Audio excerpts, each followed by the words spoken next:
Rejoice in hope. That's our theme for tonight, Brother Vic. Ano? Amen. How to rejoice in hope when life is hard, Brother Vic? Oh, wow.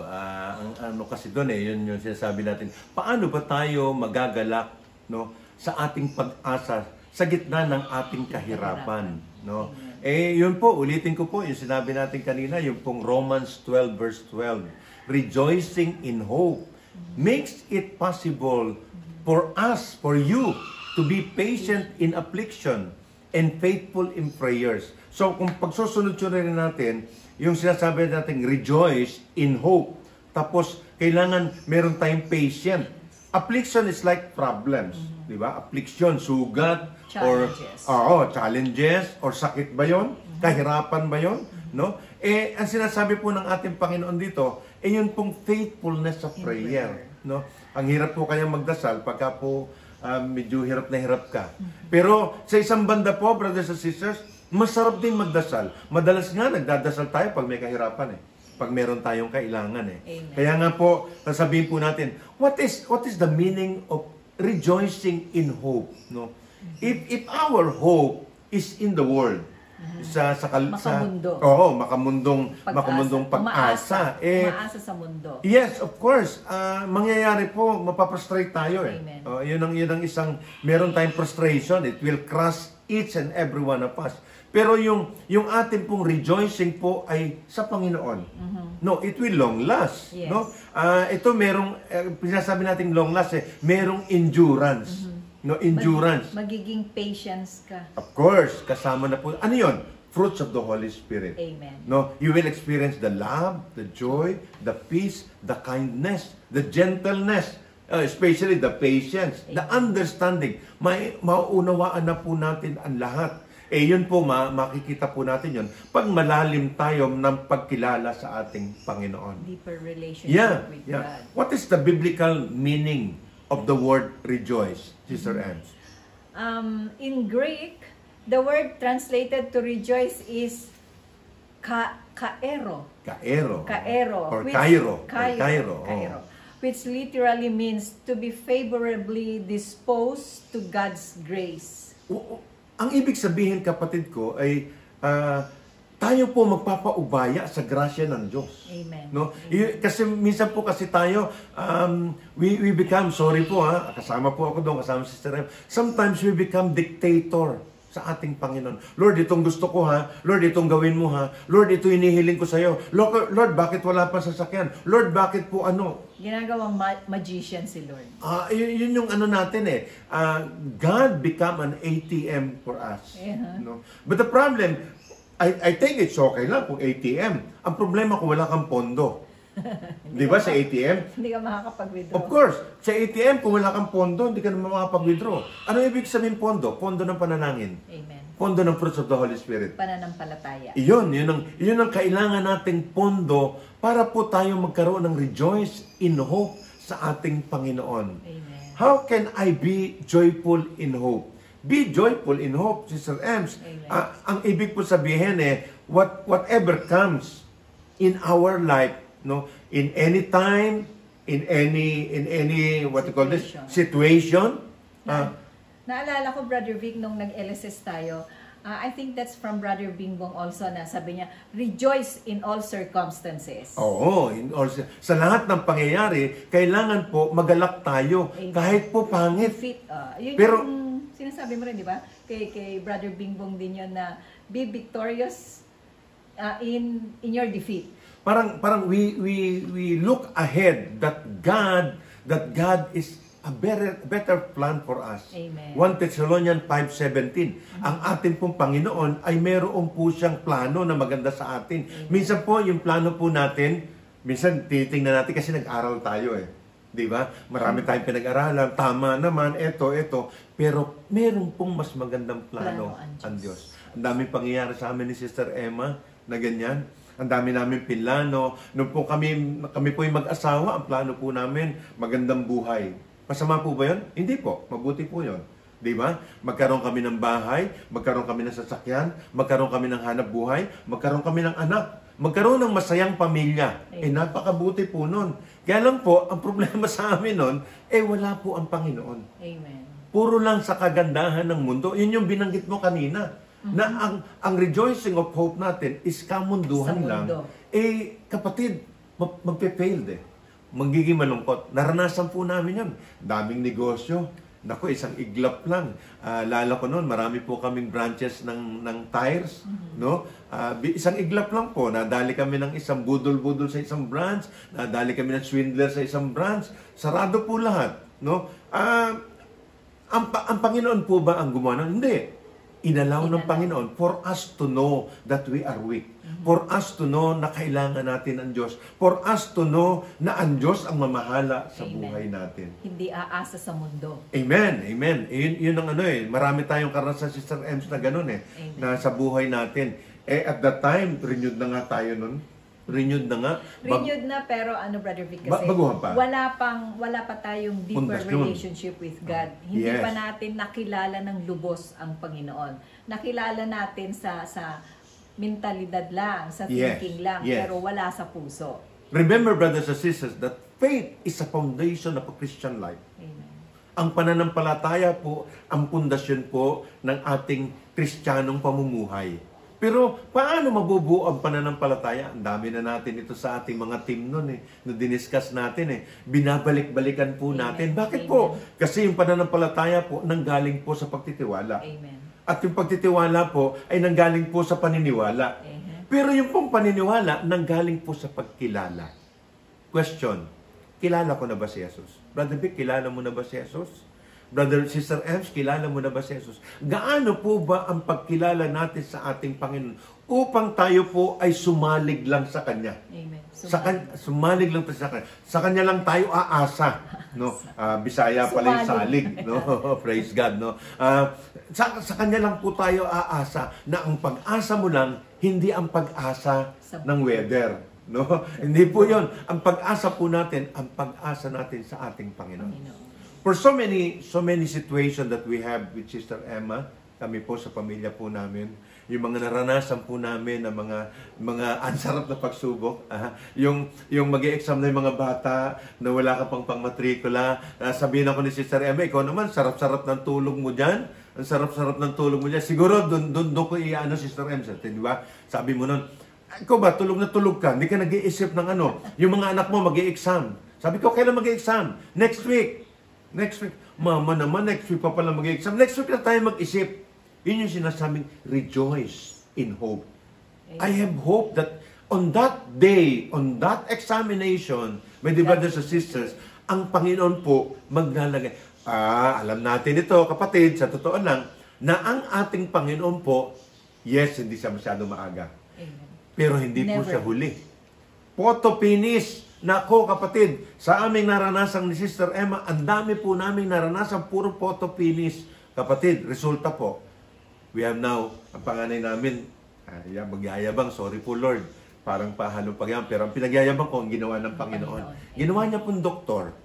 Yung pong pangalawa po namin, IT, no? Ang pangatlo po namin, nurse. Siya po yung nasa Canada. Yung pang-apat po namin, businessman. Yung pang-imbunso po, sabi ko nga, yun yung joke ko lagi, driver ng eroplano. No? Yun yung minsan isipin natin, Mama, di ba, Sister Ems, na saan isipin nila, baka ang yaman natin, nakapagpa-aral tayong doktor nakapagpa-aral tayo ng piloto, ang yaman-yaman natin, mayaman po kami sa ating Panginoon. Mayaman ang Ama sa langit. Yes, yun yung sinasabi mo madalas, no? And we are so joyful in the hope in God. Amen. How to trust God when life is hard, Sister Ems? Based on our experience, Brother Vic, as we join the renewal and then nagkakaroon na tayo ng deeper relationship with God. Amen. Parang napag-aralan or natanggap natin how to trust God when life is hard. Yeah. Number one is to know God is to trust Him. So, kailangan talaga kinilala natin ang Panginoon para mabuo yung ating pananampalataya, mabuo yung ating trust sa Kanya. Pero paano natin siya makikilala? Amen. Yun siguro yung pangalawa. No? Ang pagkilala natin sa ating Panginoon. Saan mo siya makikilala? Sa Facebook? Siguro Sam. Di ba? Kasi may mga nagpo-promote ng salita ng ating Panginoon sa Facebook, like Amen. Brother Vic, no? Pero ito po, sa Scripture, sa Word of God, The Bible, doon natin the Holy makikilala, Bible. no? Hindi po sa tama rin naman po yung mag-review tayo. Let us say, if you are a businessman, you buy books na mga references mo para ma-enhance yung negosyo mo. Amen. Okay lang po yun. Amen. Walang problema po doon. Ginagawa ko po dati yun eh. Pero I found out that there is a book, a businessman book na hindi po naluluma. The Bible. The Amen. Scripture. Amen. Lahat po ng hinahanap mo, negosyante ka, pagpapalago sa negosyo mo, pagpapaayos sa negosyo mo, paghanap ng customer mo, nandun po sa Biblia lahat. Pag ang sinunod po natin ang ating Panginoon, kapatid, wala ka nang hahanapin pa. Amen. The third is prayer. Be in prayer. Be always in prayer. Faithful in prayers. Totoo lang po, I thank God for my wife because my wife, Sister Emma, is so very prayerful. Sometimes, maano kayo, yung bang pagod na ako, gusto ko na matulog, prayer muna tayo. Siyempre, no? Makikita mo yung asawa mo nagpupursige magdasal, tapos ikaw na matutulog ka, mahiya ka naman. Di ba? Hindi ka mahiya sa asawa mo. Kay Lord. Mahihiya ka kay Lord. Amen, amen. And the last is, rejoice in God's promises. You know, brothers and sisters, how many days we have in 1 year? 365 days. You look at the Bible, more than 365 promises, thousands of promises that we can claim every day, every hour, every minute, every second of our life, brothers and sisters. Yun, Brother Vic, yung di ba? Pag dumarating yung mga challenges sa atin, parati kong sinasabi, I hold on God's promises. Amen, amen. Nakasandal ako sa pader sa mga promises ni Lord sa akin. Kaya nga, yun yung sinasabing, in the midst of your defeat, you will become victorious. In the midst of your sadness, you will become happy. Yun yung sinasabing, ano ba benefits ng nagre-rejoice ka sa pag-asa mo sa ating Panginoon? When we genuinely rejoice in all things, it allows us to grow. No, uunlad tayo, tutubo tayo, mamumunga tayo. Growth equals maturity. Magmamature tayo ng pananaw natin sa mundo, pananaw natin sa ating Panginoon. Maturity bring us wisdom. Ayun ang masarap. Wisdom and discernment. So yung wisdom mo ngayon, galing na sa Panginoon. Amen. No? Siya yung nagbibigay. And wisdom, remember, brothers and sisters, it's a gift. Discernment is a gift. Amen. And it only comes from the Lord. Amen. Isipin ko po ba na ako po ay hahawak ng mic? Iisipin ko po ba na maggagawa po ng ganitong Be Inspired? Magsasalita sa harapan ng maraming tao? For I think, siguro more than 30 years na ginagawa ko po ito, brothers and sisters. Di ba? Wisdom and discernment make us for a better life. No, better choices sa ating buhay, which yield right decision. Yeah. At nagre-resulta po sa magandang buhay. Ngayon po, na-enjoy na namin yung aming mga apo. Na-enjoy na rin po namin ang aming mga anak na, hindi po ba, marami po sa atin, marami ako nare-receive na counseling, na siya po, may edad na, senior na, yung kanyang anak, umaasa pa sa kanya, may mga pamilya na rin. Praise God, so far po, no? Yung amin lima, hindi po isa, hindi dalawa, 5 anak, na ngayon po, kita namin talagang sinusunod nila ang ng ating panuntunan ng ating Panginoon. Amen. Sir Ems? Amen. Brother Vic, yung how can you learn to trust God in order to win in life? Of course, we need to be actively na ang ating buhay po ay nasa care ng ating Panginoon. Amen. No? Lagi natin isinasandig sa ating Panginoon. For example, nagkasakit ka. So, siyempre, iaano mo sa Panginoon yan. Then, ituturo sa'yo ng Panginoon, magpapaano ka ba sa doktor? Iinom ka ba ng gamot? Ano? Yun yung mga bagay na like for example, last 3 days, no? Ang sama ng pakiramdam ko. So I ask a prayer for our brothers and sisters. So eto ngayon, ngayon, eto na naman po ako. Eto na naman po kami ni Sister Emma. Another one is plug into God's Word. Binanggit na po natin kanina yun. No, yung salita po ng Holy ating Bible. Oo, every day. Every hour, every minute, sana po ang buhay po natin ay nasa salita po ng ating Panginoon. And of course, if we read and contemplate with the Scripture, of course, we need to walk with the Word of God. Amen. Walk in obedience to Him. Yun yung sinasabi na walk the Walk talk. the talk. Oo, yung yung mahirap po kasing mag-preach, no? No? Mag-preach nang hindi po natin sinasabuhay. Live what you preach and preach what you live. Find security and confidence in Him alone, ang ating Panginoon. Hindi sa kapwa mo, hindi sa pera, no? Hindi sa sitwasyon na pangyayari na ang pinag-asa mo ito yung buhay mo. Marami na po tayong naranasan ganyan, kapatid, na failed po tayo. Only security comes alone from God. Madalas sinasabi ko pag may talk po ako, you can buy so many insurances, but you cannot buy security because security comes alone from God. Amen. Wait on the Lord, no? Do sa turn ni Lord. Meron akong paborito, the virtue of waiting, no? Yung paano mo hahantayin yung pag-asa mo, no? So prayer, no? Rejoice, maging abala ka, renew our hope in God, brothers and sisters. And the last is, how do we trust? How can we trust God in all situations, Sister Em? Amen. We can trust God in all situation, in all challenges in our life. We have to trust with our entire being. Amen. That God has our back, that will help us and take care of us. God knows what is best for us in His perfect time, in God's perfect time. Of course. But to truly embrace what He has planned for us, we have to fully trust in God.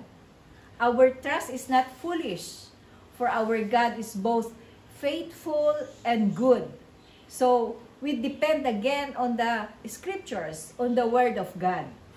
Actually, Sister Ems, from time to time, I have received some message.